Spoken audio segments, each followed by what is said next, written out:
Makers, it's Claire from Claire Makery, and I am so excited to welcome you to the very first episode of a new show on my channel called Meet the Maker Monday. This is going to hopefully be a weekly segment here on my channel where I interview different designer and maker friends that I have made through Instagram and my design business and get to share their stories with you. We're going to have fun chatting together, hanging out and talking about crochet, and you'll get a behind the scenes look at all of your favorite crochet designers out there.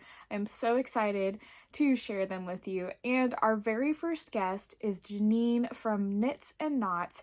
She is releasing her book tomorrow, and I am going to interview her all about that, and I can't wait for you to join us. So let's go ahead, give her a call, and welcome her to the show. Hello, Janine, and welcome to the Claire Makery Meet the Maker Monday. I am so excited to have you on here. So go ahead, introduce yourself, and share a little bit about your business.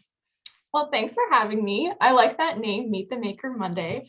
I'm Janine from Knits and Knots, and I design patterns, both knit and crochet. I have a book coming out tomorrow, and that's pretty much all. That's pretty much in a nutshell. I started crocheting in 2016. Oh, wow. Yeah. When did you start crocheting? Let's see. I was 7, so okay. 2002. A little bit longer than me. Yeah. I ended up learning while I was in university. Oh, nice. My program was food science, so not really anything related to yarn. Yeah. And I think I was just sort of feeling a little bit lost, always focusing on study. I kind of lost that creative side that I feel like everyone needs a little bit of. And I always wanted to learn how to knit and crochet. My parents put me in sewing lessons and all kinds of creative things when I was little. And then I guess university is when I was like just kind of missing that bit. And so I told my mom Christmas of 2015, it would have been, that I wanted to learn to knit. I just said that like in passing, and she got me one of those plastic looms, you know, those like round sets with the pegs. Oh, yes. To make like the round hats or something. Yeah. And believe it or not, that ended up being like my main product that I sold for like a few years from like those that's so funny. But that's you did like a lot of product sales before you got into designing. Yeah, a lot of product sales. So I basically learned on this loom, and all you do is I used Lion Brand Woolies Thick and Quick was like before I knew what any of the yarn brands were, that was the one I chose, and I was like, I love this yarn. And then you just wrap the pegs, like it's like the easiest thing, wrap, and then you like lift it over the peg, and you do that a million times, and then you have a hat. And I ended up just becoming obsessed with that. I don't know what, I loved it. It's really methodical and just like relaxing. I guess that's exactly what I kind of wanted, like a break from school, like just something mindless and whatever. And I ended up just making so many hats, and we lived in this little apartment, my partner and I at the time, and he's like, do you really need all these hats? I'm like, no, but it's so fun. So then I ended up just starting an Instagram account, and it was never intended to become a business or anything like that. It was just to post all my hats, and then I could show my friends, and it was just like a way to have all my products that people could buy if they wanted to for like $10 or whatever I had them. Yeah. Way too low. Yeah, I know. And then that was supposed to just be like a little fun thing. I didn't think anyone would even really follow it except for people that knew me. And then I guess just through the magic of Instagram, other people came across my account, and I guess a lot of other people who were learning at that time. Like I feel like I got this real good beginner crowd who was like at the same level. And then I don't know, my following kind of grew. This one time Our Maker Life reposted one of my pictures, and then I remember that. Yeah, I don't know, that I just remember being so excited, and I just like felt like I met the greatest celebrity of all time with that guy. I know, right? The first time like Lion Brand posted one of my photos in Frills Crochet, I was like, I've made it. I made it. Yeah, exactly. Like it doesn't really do anything at all for your following, but it's just like I've accomplished everything. Exactly. There's nothing left. I've done it all. That's Yeah. how I felt, exactly. And yeah, and then one person sent me a message trying to buy a hat or whatever, who was local. And I was just so annoyed of having to figure out payments and like, okay, bring me cash. I'll meet you at this mall. And like, it was very, not businessy. Right. And so I created an I created an Etsy shop so that at least that way payments could be facilitated a little bit more easily. I wouldn't have to worry about like send me an e-transfer or whatever.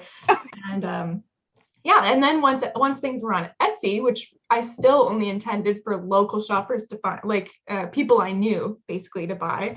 The magic of Etsy brought more people to my page, and I remember the first order I got, like I heard this cha-ching, and I was like, I do not have anything planned. Like, what is this? And it was like someone from a different country or something, and I was like, oh my gosh, that's amazing. And yeah, okay, so then and then I started doing markets and stuff, just like little, basement church craft sale type things. Yeah. um I yeah. remember when you posted on Instagram saying, okay guys, I'm not doing the markets anymore and I'm gonna do this as my full-time job. And I was like, yeah, go Janine. Yeah, that kind of was like, I don't know, it just felt like the right time, because I ended up starting with small markets where I'd bring like literally just one tub of stuff. I didn't have very much. And then I ended up doing bigger and bigger shows that were like a full weekend with like a 10 by 10 booth, and you have to have like a full booth design. And I had to pay someone to, like a carpenter, to literally build me a thing. Like it got intense. And which like a lot of times is worth it, because usually those big shows, even though you have to pay to enter them, like they do a lot of good marketing and stuff and whatever. But then after that, I was kind of like over making the same thing a million times. Whereas since I was doing a lot of these markets and stuff during school, like I said, I liked that repetitive aspect of it. So I didn't mind making the same thing over and over and over again. And it's kind of fun. Like, even though I should have been studying, I was like staying up all night filling like Etsy orders. And I was like, this is the life. Like, it's so fun. But then it got a little old after a while. And then kind of like we're the point where making a sale was stressing me out, and I wished that they didn't buy it. Then I was like, okay, this is probably like a good time to pivot. Yeah, that's when you know I'm not doing the right thing. When you're like, oh my goodness, why did I make money right there? Now I have to actually give them the thing that they bought. Yeah, that's exactly how I felt. It was just stressing me out too much. And I don't know, I was very disorganized. Like we went through a lot of moves. Like we lived in an apartment for a bit, and at 2 different apartments. And then my partner decided he's going to go back to school. So then we moved back home for a bit, and then we moved out again. And it was just, I felt like I was never very good at being organized. And the sales that I was making for like hats or whatever, I either didn't have enough mailers, or I didn't have any packing tape, or didn't have any ink in the printer. Like I was just, I don't know. I did not have my stuff together. I'm getting stressed just hearing about it. Yeah, me too. My heart rate. I feel it. I'm like, because that's exactly how I was when I was selling like tote bags. Like I was doing like some maker merch for a while, or like shirt sizes and stuff. And I didn't make a lot of sales with those, so I didn't buy like in bulk, because I didn't know, oh, maybe I should do a pre-order so I know what sizes to order of this thing. Mm-hmm. Instead of like, oh, I'll just guesstimate and hope that I can get like 2-day shipping, or that Hobby Lobby will have like the bag in stock because they have the cheapest, or Joann's has it in stock, or anywhere has a canvas tote bag. And then I didn't have good inventory. I didn't organize it well. So then I was like, I must take these out of the shop. And then someone somehow found the listing. I thought I deactivated it. I hadn't. And I got so stressed because I was like, where can I find a tote bag? It's the middle of 2020 and everywhere has a supply chain issue. I can't get these things. even back then, that reminded me, I also would forget to deactivate things. Like maybe if I sold, sometimes I would have like a specific thing, like I only had one of, I'd put it on Etsy and then I'd bring it to a market and sell it. And then someone would buy it on Etsy and I forgot to deactivate it. So I'm like, so now I have to like, I have all these hats all prepared in a stockpile, but of course they only buy the ones that I do Yep. not have. They don't want the color that you chose, and you're like, why couldn't you just pick that one? Yeah. Just send them a message. Are you sure you don't want this one? Yeah, this one would look really great on you. I don't know Yeah. what it's like, but I'm sure this would work. Yeah. So you are into designing. You do a lot of beautiful garment patterns and accessories. And like you mentioned before, you've got a book coming out tomorrow. So why don't you tell us all about that? What is that book about? And what are the patterns like? I'm sure if people follow you, they've seen a lot of them, but share all about your book. Okay. Well, the book is called Modern Crochet Sweaters, 20 chic designs for everyday wear. It looks like this. Um, Still weird seeing myself on a book. It's very surreal. Yeah, it is. Like that's my face on a printed book. I know, like this can't be real. I feel like I've been talking about this book for so long because I have.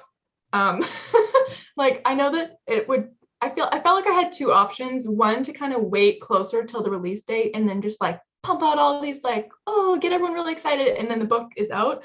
But I kind of did this thing where like while I was writing it, I was asking Instagram like, okay, here's what I have so far for this one sweater. Do you think I should do this or this? And like, I could have them vote. So I feel like they're kind of like a part of the whole process. And that was like so long ago. I mean, like middle of 2020. So like a year and a half ago already that people have like known about this book coming. So yeah. And then in like the fall, it was supposed to originally come out November 16th and it got pushed back like so many times. And so I started talking about it like more and more and more near that date. And then it's like, oh, it's pushed back again. So I'm like, oh, okay. So I have to change the date on everything. And like, yeah, so I've just been talking about this book for so long. So I hope people are still excited about it. Yes, I mean, I'm really excited about it. Every time you post one of the photos of one of the sweaters on Instagram, I'm just like, well, I guess I have another project I'm adding to my list. Okay, I guess I need that in my wardrobe. Oh, thank you. Yeah, I had a really great photographer. She's the one I've worked with the same girl for a few years now, and she's just amazing. Her editing style is just so, everything looks so sophisticated and just like, yes. You always look like you're just like this supermodel that is just like a magical photo shoot. And I'm just like, how can I replicate that with just my husband taking the photos? I can't. I can't replicate them either, like just myself. Like some of the book photos I got my makeup done for a couple of them. I got my hair done for a couple of them. So it took like a whole day almost. It did take a whole day to do some of these photo shoots. And I think I had like 6 shoots altogether because I didn't do them I did some in a studio, but I did more like lifestyle, kind of like just everywhere. So we went to like different parks. We went to like just downtown, did all these different locations, and I didn't want my outfits to all be the same. So I did them on different days. And I also only had 6 months to like literally start to finish, do the whole manuscript and photos. So I kind of had to break it up a little bit. So like some of the photos are in fall, some are in winter because like time is just slowly passing. And I would do like 4 or 5 sweaters at a time.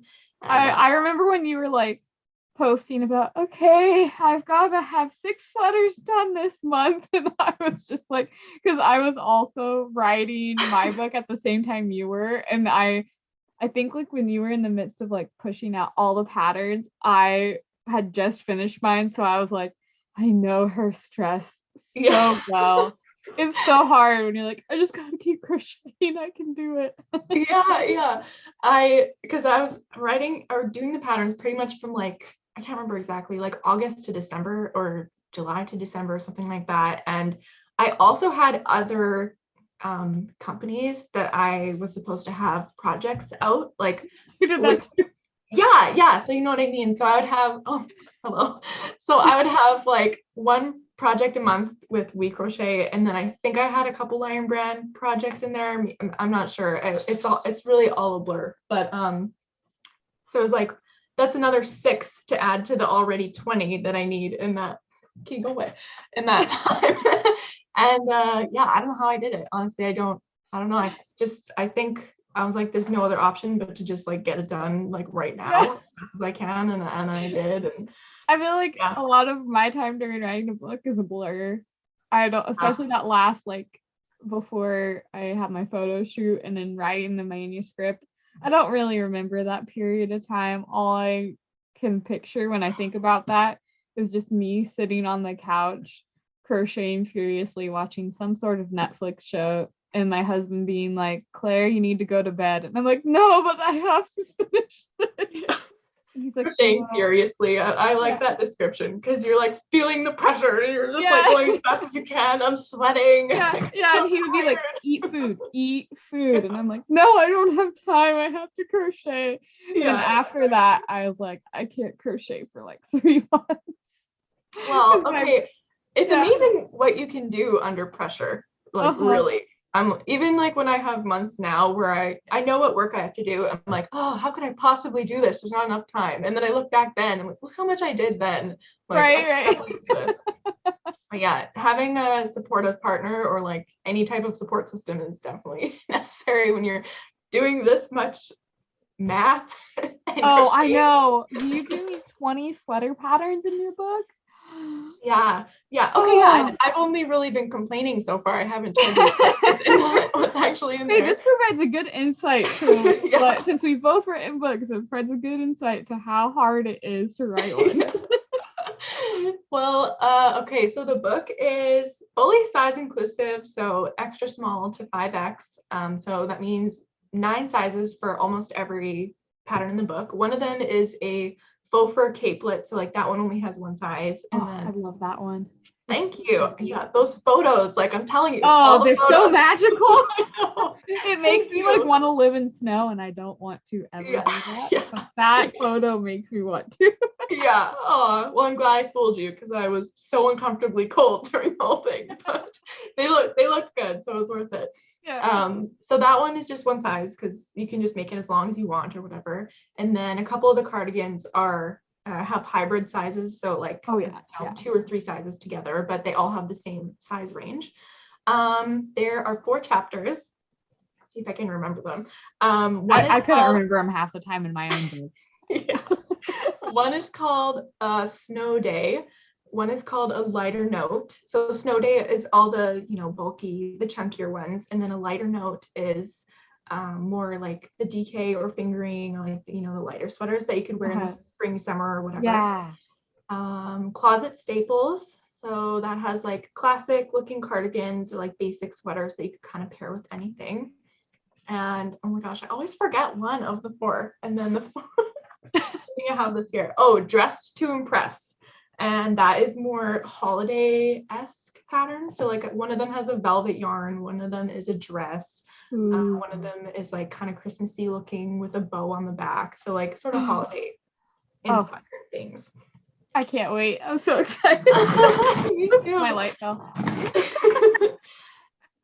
And then, so there's a couple sweater dresses, cardigans, pullovers, capelet thing, poncho. So I tried to have like a good range of products. And they're all, and they all kind of range in difficulty level too. So there's some where if you have only ever crocheted a scarf, like one of the cardigans is it just uses 1 stitch, like very minimal shaping, photos to help. And a couple are like that. And then it goes like ranges all the way up to what I would consider like intermediate, where like one of them is a raglan sweater and has like applied ribbing on it and short rows on the back. So it's like a little more involved. So I feel like there's something for everybody in this book, which I like. Oh yeah, I know. Looking through like the photos you shared, I am just so excited because like you said, it's such a wide range of patterns. Like I know you've got like some color blocking ones. I'm very excited about that sweater dress that you have in there. I love sweater dresses. So I basically live in dresses during the summer and wish I could during winter. Me too. I love dresses the most too, for sure. I like when I can wear no pants, sign me up. Skirts, dresses, Yep, that's what I'll No wear. pants is the best pants. Exactly. Yeah. So you worked with so many yarns when writing your book. What was your favorite one that you used during it? Oh, During the like the favorite writing yarn from the process? book. Okay. Yeah, I mean, or you could do your favorite yarn that you're using right now, or Well, both. I have that too. I can answer that one too. Oh, perfect. Okay, well, I'll get back to the book favorites, but my favorite yarn at the moment, I actually have from here, is We Crochet. Can you see me? Is it blurry? Oh, there we go. Oh, there we go. There we go. Is Wonder Fluff from We Oh, Crochet. yes. I mean, this is just, I have it in like a bunch of colors. It is the best. And then similarly, Lion Brand Chainette. Oh, yes. Oh, Yeah, yes. I just love those fibers that are really airy so that you can make, even though like they are either heavy worsted or bulky, you can make a piece that doesn't feel bulky and it won't weigh down and stretch as you wear it. You know what I Right. mean? Yeah, Like like it your won't- baby sweater pattern coming Yeah, out. yeah, It yeah, looks yeah. so I love how fluffy. you know the names. Yes. Oh yeah. I make sure to remember the names of like all my designer friends who have patterns coming out. I'm like, oh yes, and then this one and this one. Yeah. But that Oh, one looks awesome. like it's bulky, but it looks so fluffy because you're using that yarn. Yeah, And yeah, exactly. And so it doesn't feel like when you wear it, it doesn't feel bulky. It's nice and light and you don't overheat in it. And yeah, I love that it just doesn't stretch out. Like wool is great for a lot of things. Like, I feel like every yarn has a great use, like right. for something, Right. but Yeah. these are especially good for preventing stretching, which I love. But Yes. yeah. Yes. Because sometimes handmade garments get so stretched. Mhm. Just like, I worked so hard on that. Why? Oh, so sad. And then let's see, from the book, I think, oh, I know what it is. It's We Crochet gloss fingering. That is one that I used. Yes. I'd say there's two favorites. That one and, excuse me, Lion Brand LB Collection Superwash Merino, which I actually have right here too. I'm using it for another project, so it's close by. But Oh yes.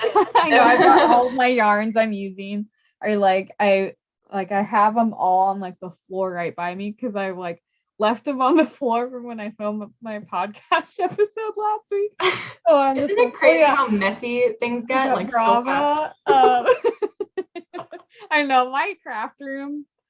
It's so bad. Like I can barely walk in here. There's just yarn everywhere. I want to make one of those reels where they're like things that make sense. And I'm like gonna just do it of yarn here, balls of yarn here, balls of yarn there. It's funny you say that. I'm in my office right now, and it is so messy at the moment. But I took everything that's in the back and I just shoved it forward. It's all right here.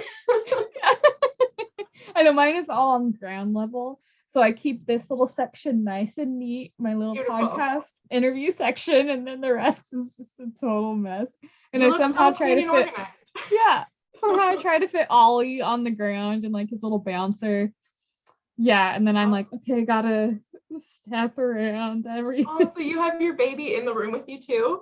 Not right now. He's Oh. sleeping, but I will try to do work and then have him like be playing, and he loves being in my yarn room because there are all of these colors. So sometimes he'll just sit in his bouncer and be like, It's just so stimulated.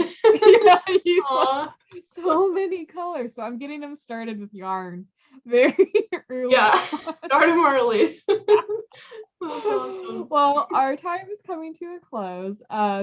But besides your book coming out, which has so many great patterns, if someone were to want to try some of your patterns, what are your favorites that you would recommend?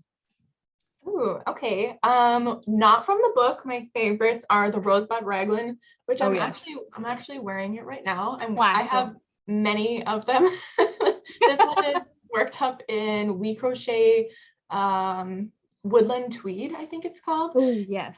The original one uses Lion Brand jeans though, which is a really nice soft acrylic option if you like that.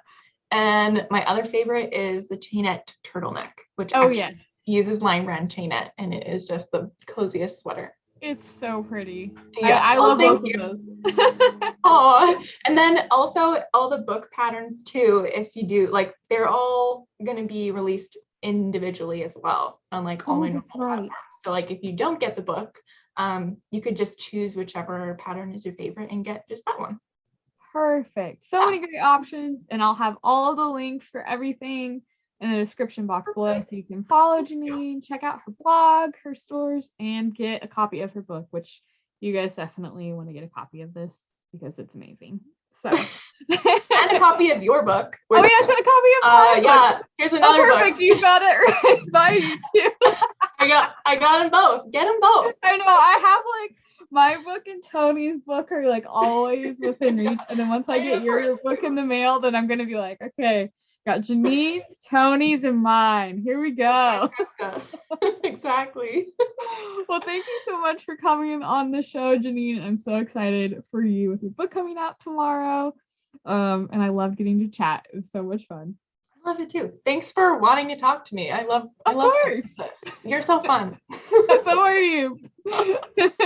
Well, I hope that you enjoyed my interview with Janine. We had so much fun talking about her brand new book, Modern Crochet Sweaters. It is such a gorgeous and amazing book. You will definitely want to get your hands on this to learn all the ins and outs of crochet sweater making. You can get all of Janine's links at the description box below, and be sure to check her out on all of her social media sites and grab a copy of her book. I can't wait to share next week's guest with you, and I hope that you have a wonderful week, and I will see you next time. Bye!